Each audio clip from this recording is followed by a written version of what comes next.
Ok, alumnos, vamos a dar inicio a la clase. Me confirman cuando puedan visualizar la pantalla.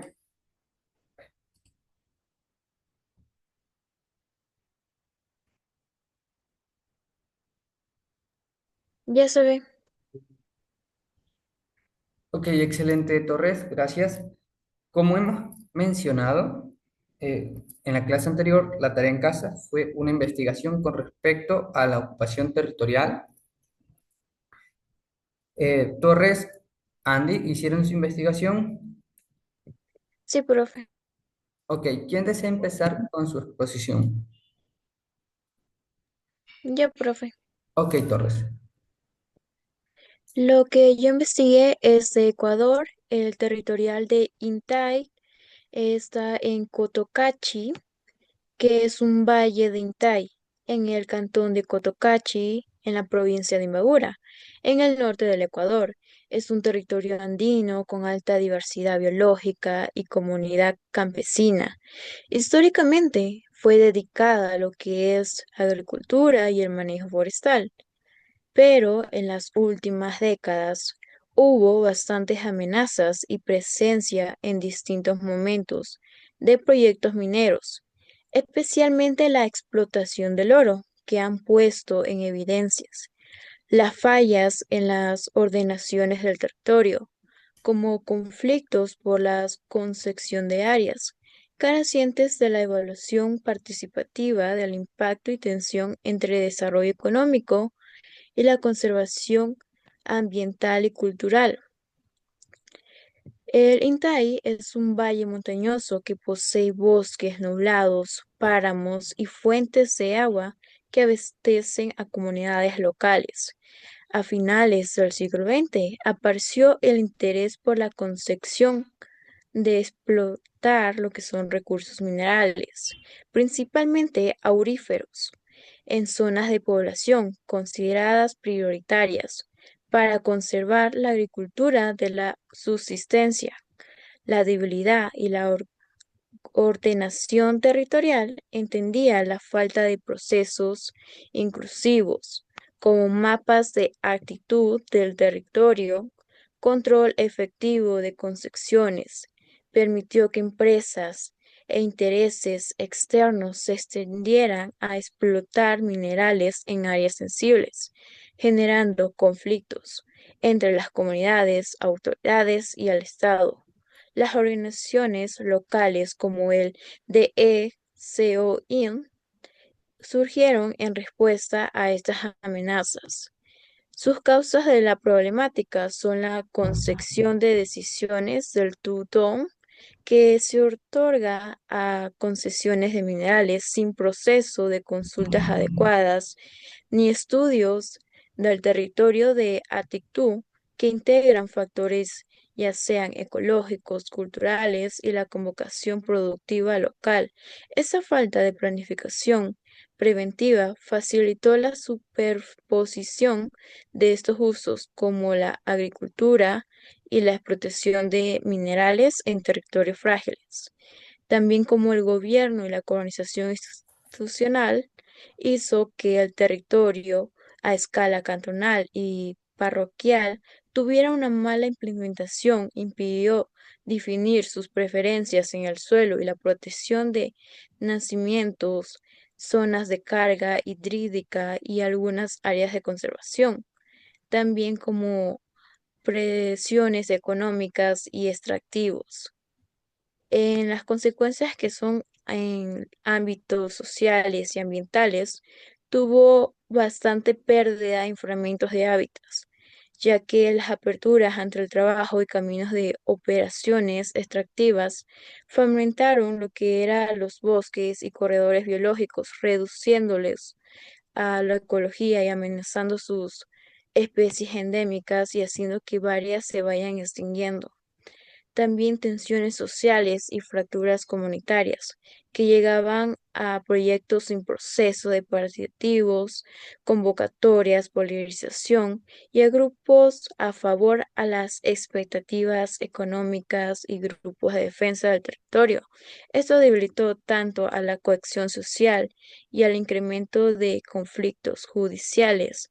En ocasiones genera criminalización de liderazgos comunitarios, la erosión en la que gobernaba el local. Hubo bastantes disputas por la concesión y el intento de imposición de actividades que afectaban la capacidad de los gobiernos, de la sostenibilidad, del ambiente y de los planes que priorizaban la actitud.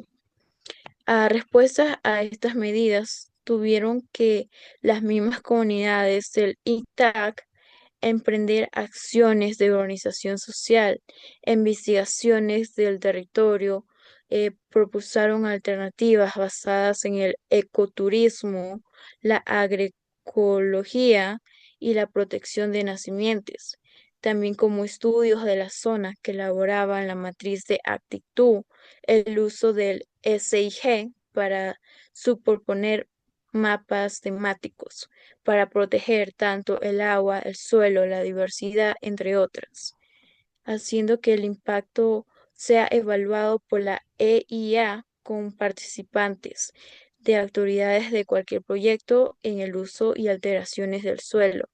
Además, los municipios del Cotocachi han adoptado instrumentos de normativa de carácter ecológico como ordenanzas de cantón ecológico que demostraban las rutas de gestión territorial con un enfoque preventivo. Ok, excelente, Torres. De las soluciones que mencionaste, ¿cuál te parece a ti la más importante o la que es más posible a implementarse? La normativa de respuesta que se han implementado me parece bastante bien, ya que han hecho que la misma CIG logre como proponer algo para que no se mal utilice lo que sería el agua, el suelo y menos lo que es la explotación excesiva de lo que sería el oro, como se presentó en el caso que estaban usando mal el uso de químicos que estaban afectando alrededor, ya sea en el suelo, en el aire, en el agua, y haciendo que varias especies se vayan extinguiendo. Entonces, lo que estos hicieron fue mantener un orden, leyes para que no puedan cometer estos tipos de acontecimientos contra las áreas que eran protegidas, ya que al ser protegidas es sumamente de requerimiento protegerlas para mantener el ecosistema, también mantener lo que era la etapa social, también sobre los pobladores que vivían ahí y no puedan ser tampoco afectados por esos químicos y las posibles enfermedades que podría traer la contaminación. Ok, excelente, Torres. Andy, ¿estás de acuerdo o en contra de la solución que planteó Torres? Estoy de acuerdo, sinceramente. Me parece una buena solución y más que nada objetiva. Ok, excelente, Andy. Listo. Pero, Sí, Andy, dime. perdón, una pregunta. Me parece que realicé mal la investigación yo. Me parece que el tema era sobre la tarea en casa, ¿verdad? ¿O era otra? La tarea en casa. Ah, listo, perfecto. Ok, Andy, ¿estás listo para comenzar? Sí. Perfecto, comienza. Bueno, yo investigué en este caso sobre la expansión urbana desordenada a nivel internacional de la Ciudad de México y bueno, y las consecuencias que esto tiene tanto ambientales como sociales. Eh, Bueno, en este caso, esta expansión desordenada de la Ciudad de México se debe a la falta de planificación territorial y la ocupación descontrolada del suelo, que en este caso tienen efectos negativos tanto al medio ambiente afectando la flora y la fauna, como la sociedad. En las últimas décadas, la capital ha experimentado un rápido crecimiento poblacional lo que lo llevó a la urbanización de áreas que no fueron debidamente planificadas. resultando en graves problemas ambientales y sociales. Y las causas de esta expansión desordenada fue eh, el crecimiento poblacional acelerado, que bueno, en este caso la capital de México es un centro de atracción para los migrantes, es muy turístico, eh, tanto los migrantes nacionales del campo como otras regiones, debido a las oportunidades laborales, económicas, eh, lo que ha llevado obviamente a este gran crecimiento desordenado. Eh, otro, otra causa es las políticas de planificación urbana efectivas, que a pesar de los esfuerzos por implementar normas de ordenación territorial, la falta de un plan integral y la debilidad de las autoridades locales en la implementación de políticas públicas permitieron que muchas zonas urbanas crezcan sin control alguno. Otra causa es la expansión de la mancha urbana en zonas ecológicamente sensibles, como en zonas de alta vulnerabilidad ecológica, como zonas de recarga de acuíferos en las zonas forestales y en las zonas del cuerpo de agua, que bueno, en estas últimas décadas fueron pisadas y urbanizadas por el hombre, sin tomar en cuenta las consecuencias, obviamente. Y bueno, las consecuencias de todo esto fueron la degradación ambiental, que bueno, el crecimiento poblacional llevó a la desforestación de áreas clave, afectando a la biodiversidad. También la impermeabilización del suelo, que esto fue causa de la construcción masiva de viviendas e infraestructura. Em, la falta de espacios verdes también ha generado un aumento de temperatura urbana, lo que agrava el fenómeno conocido como isla del calor. Otra consecuencia es la contaminación del aire y el agua, que esto es debido al crecimiento desordenado, que esto empezó a emitir contaminantes atmosféricos y afectó la calidad del agua, obviamente. La falta de tratamiento adecuado en las aguas residuales en áreas marginales contribuyó a la contaminación de los ríos y los lagos, que bueno, esto obviamente, como sabemos, afecta a la salud de los habitantes porque normalmente suelen estos tener agua potable que viene de los ríos y al estar contaminados afectan, obviamente. Otra consecuencia es la desigualdad social y la falta de acceso a servicios básicos, que esto se debe al rápido crecimiento de la población, sin una adecuada infraestructura urbana, que genera asentamientos informales en áreas periféricas donde los servicios básicos no pueden cubrirlos, como lo es el agua, la electricidad y el transporte urbano o público. Eh, y otra consecuencia también puede ser los riesgosos fenómenos naturales, que esto se debe a la falta de planificación y ha generado que muchas áreas urbanas sean vulnerables a desastres naturales, como por ejemplo inundaciones, deslizamientos de tierra y sismos. Eh, y bueno, en conclusión, básicamente, esta expansión urbana nos muestra las consecuencias de la falta de ordenación del territorio, la incapacidad para planificar el uso del suelo de manera adecuada, eh, que esto contribuyó que haya mucha carencia, perdón, que empiece a crecer la desigualdad social y la pobreza en la ciudad.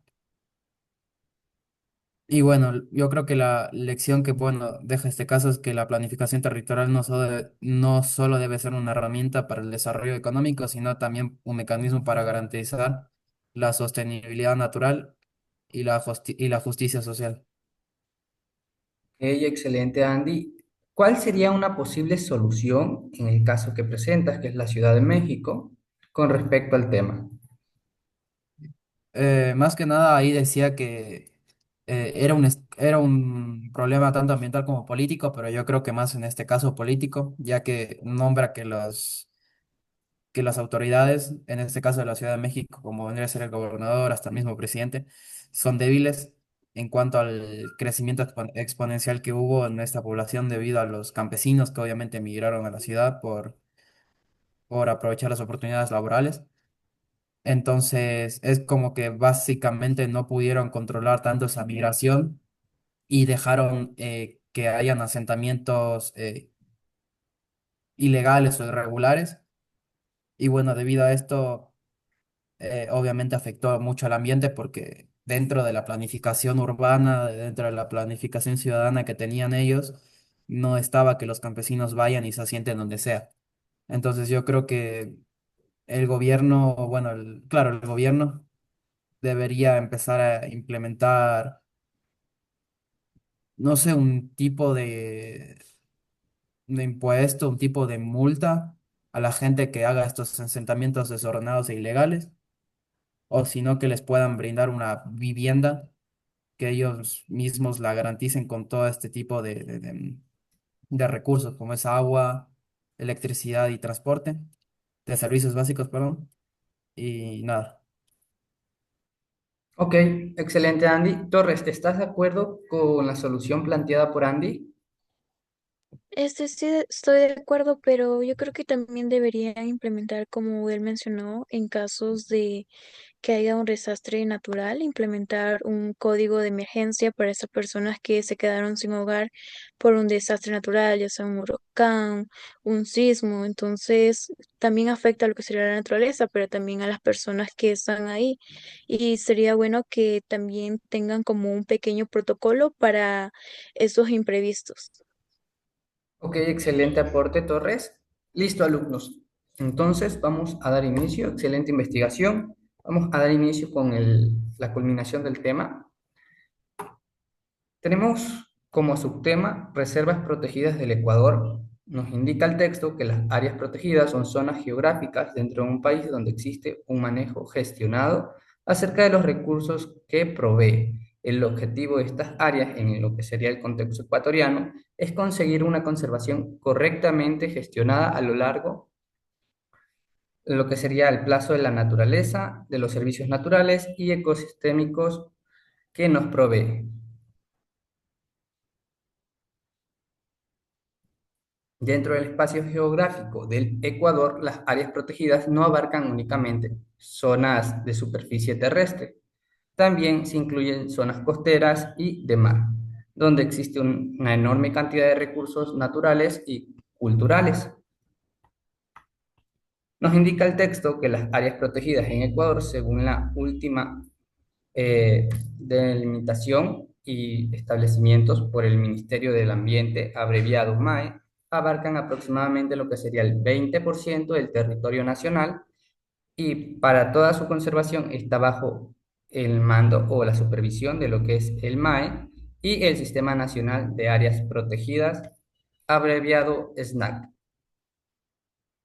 El MAE, como la institución gubernamental con mayor peso sobre lo que es el medio ambiente, establece las políticas y gestiones de manejo de estas áreas y con la ayuda del SNAC trabajan incansablemente en lo que es la generación de herramientas para tratar con los gobiernos autónomos descentralizados, o sea, los municipios de cada provincia donde pertenece cada reserva con las comunidades y los propietarios privados de dichos lugares.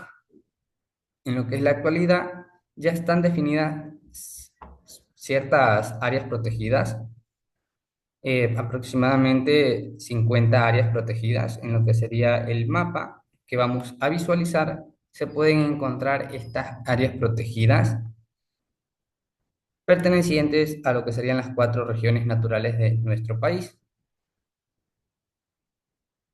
Como pueden ver, se ubican por colores y pues de esa manera en sí se ubican las áreas protegidas por lo que sería el Ministerio de Ambiente y el SNAC. Dicho eso, tenemos el siguiente tema, que serían medidas correctoras para el cambio medioambiental. Torres, ¿puedes dar inicio en esta parte a la lectura? Sí. Son aquellas medidas encaminadas a reparar o compensar las alteraciones que han sufrido en el entorno debido a la aplicación de un determinado proyecto. Estas medidas se desarrollan mientras se ejecuta el proyecto o bien a su finalización, una vez que ya ha producido el daño ambiental. La restauración ecológica es el proceso o conjunto de intervenciones sobre el medio encaminado a la mejora de un ecosistema degradado. Podemos diferenciar rehabilitación, el ecosistema degradado, mejorar sus condiciones, pero no llega a alcanzar las condiciones iniciales que tenía antes de su degradación. Reemplazamiento. El ecosistema mejora, pero no obtiene un ecosistema distinto al inicial. Restauración. La restauración llega al ecosistema a minimizar con el máximo parecido al original y que sea capaz de automantenerse y evolucionar por sí solo sin la continua intervención del ser humano. Existen diferentes técnicas para restaurar los ecosistemas degradados. Ok, excelente, Torres.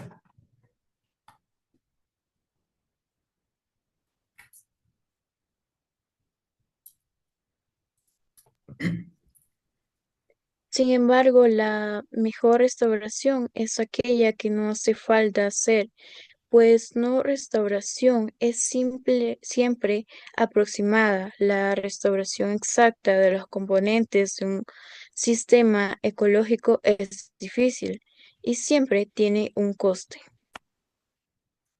Ok, excelente, Torres.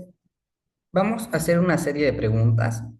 La primera pregunta es, ¿cuál es el porcentaje exacto de áreas protegidas comparado a lo que sería el territorio nacional? Andy, ¿sabes la respuesta? Y era el 20%. Correcto, Andy. Segunda pregunta, ¿cuáles son los tres ejes principales para lo que sería la restauración ambiental? Torres, ¿sabes la respuesta? Sí, los tres ejes son las intervenciones sobre el medio encaminado, ya que la revitalización de un ecosistema degradado llega a mejorar las condiciones, pero no llega a alcanzar las condiciones iniciales que tenía antes de su degradación.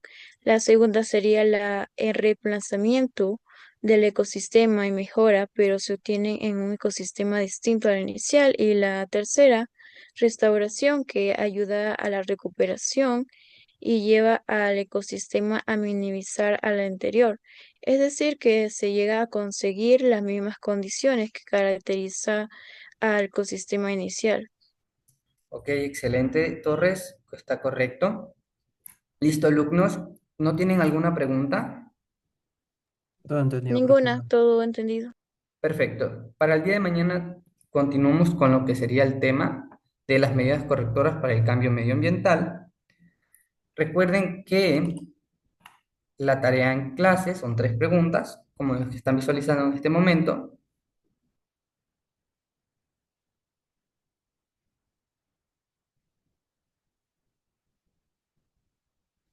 Entendido. Perfecto. Ok, y la tarea en casa vamos a hacer de igual manera como hemos hecho el día de hoy, van a investigar, pero la única diferencia va a ser que van a redactar un ensayo. Un ensayo tiene que tener o incluir una introducción, un desarrollo y una conclusión.